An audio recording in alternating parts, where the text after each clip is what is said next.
Notre invité sur ce plateau échangera avec nous sur une question majeure. Cette question qui est revenue dans notre dossier de tout à l'heure. Nous parlons bien sûr de la dot, mais la dimension symbolique qui rive vers la dimension lucrative. On parle de la dot qui n'est plus un symbole, mais qui est devenu un véritable et un vrai business. Nous recevons pour vous, Monsieur Nazer Moko, bienvenue. Merci. Vous êtes évangéliste, vous êtes également économiste de formation. Nous avons remonté sur cette table une véritable polémique depuis un temps qui s'observe au regard de la réalité africaine, la réalité congolaise. Qu'est-ce que, pour commencer, pouvez-vous dire au sujet d'abord de la dot? Comment comprendre la dot? Merci pour l'invitation. La dot, il faudra d'abord l'appréhender comme étant un apport. C'est un apport. Cet apport-là, il peut être en nature, en patrimoine, tout comme en numéraire. Et l'apport est effectué pour améliorer la valeur patrimoniale ou d'un ménage ou alors d'une famille dans le cadre d'un contrat de mariage. Très bien. Alors cet apport reste dans la logique d'un symbole ou c'est prédéfini? C'est difficile d'établir la démarcation entre le symbole et les autres aspects liés à cet apport, puisqu'il y a la dimension culturelle aussi qui intervient en ce qui concerne la dot. Pour certaines familles, pour certaines tribus, dans certains pays, la dot a une valeur symbolique. Même, il y a même les statuts financiers, les statuts patrimoniaux de la famille qui déterminent même la valeur de la dot. Pour ceux qui sortent des familles très aisées, parfois on a juste besoin d'un symbole. Alors que pour d'autres, malheureusement, ça glisse vers une dimension lucrative. Malheureusement. Très bien. Alors sortir, préciser la dot ou fixer la dot, serait une façon de se démarquer ou se dissocier de son côté symbolique, à votre avis?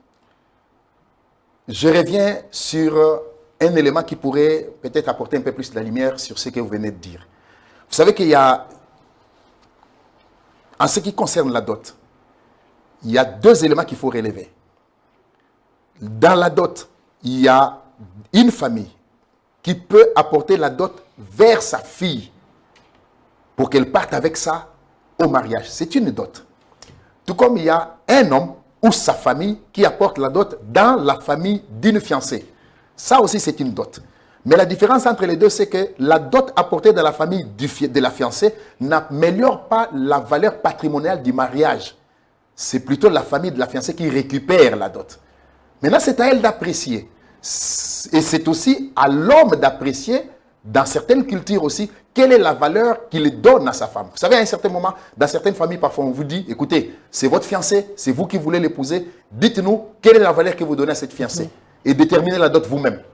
Alors que dans d'autres familles, c'est plutôt la famille de la femme. Et là, on reste dans l'authenticité même de la dot. Là, on reste dans l'authenticité même de la dot. Oui. Mais lorsque c'est fixé, on est en dehors de la logique. Non. Lorsque c'est fixé, on sort un tout petit peu dans la logique puisque il n'y a pas de standard, il n'y a pas de normes par rapport à la hauteur de la dot. Et donc, on se retrouve finalement dans une sorte de business. Oui, on verse vers les lucres. Malheureusement, on verse vers les lucres. Est-il aujourd'hui... je parlerai d'une sorte de valorisation de la femme. Est-il aujourd'hui permis qu'un homme, par exemple, vous êtes père de famille, que l'on vous donne 100 $ pour la dot de votre fille? Ça passe ou ça casse? Je voudrais répondre avec beaucoup de prudence. Pourquoi? Il faudrait d'abord retenir que tout ce qu'un homme, un père peut récupérer comme dot pour sa fille, ne lui permettra pas de couvrir toutes les dépenses qu'il va effectuer pour marier sa fille.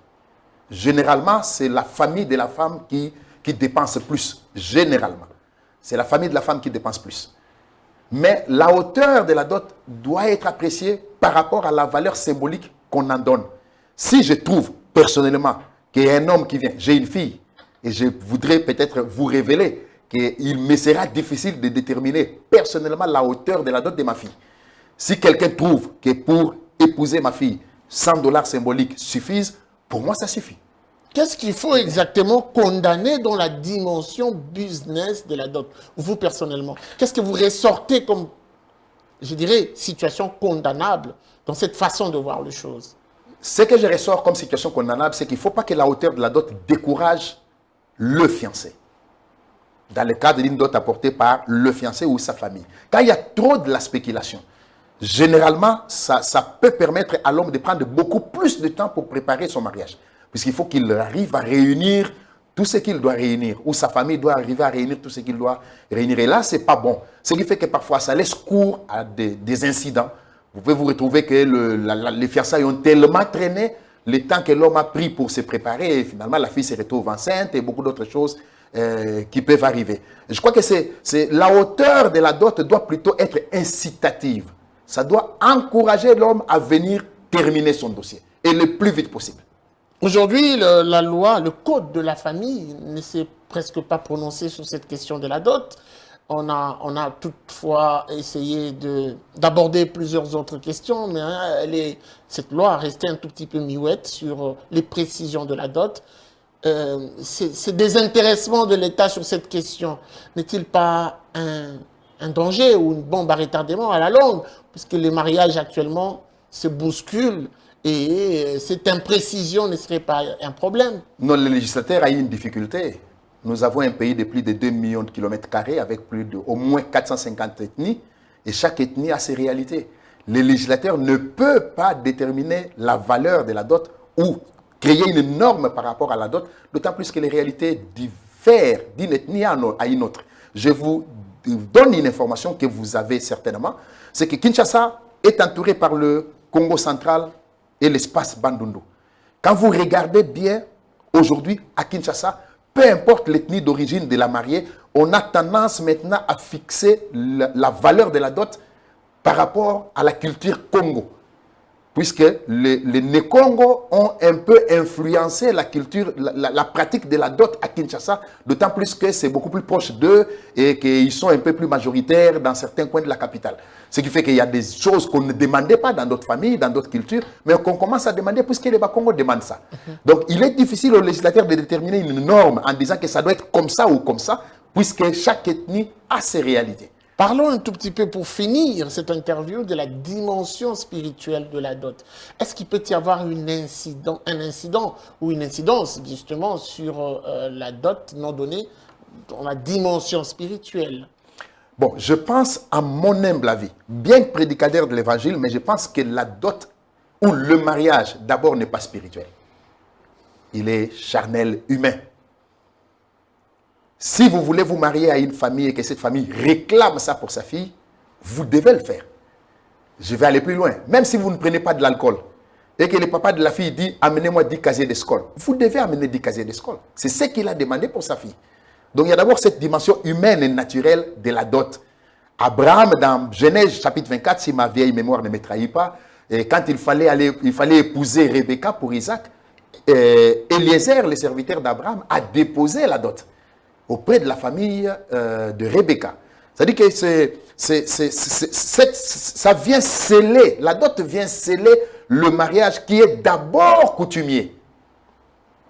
Puisque le civil et les religieux ne sont que des incidences ou des conséquences du premier et du plus grand mariage, c'est le coutumier. C'est quand les deux familles se désintéressent et que tous les engagements sont respectés, c'est alors qu'on peut aller vers l'officier de l'état civil qui prend toujours soin de demander est-ce qu'on a versé la dot auprès de l'autorité qui devrait la récupérer. Et quand vous arrivez au niveau de l'église, on demande toujours au papa de la fille, est-ce que vous la libérez?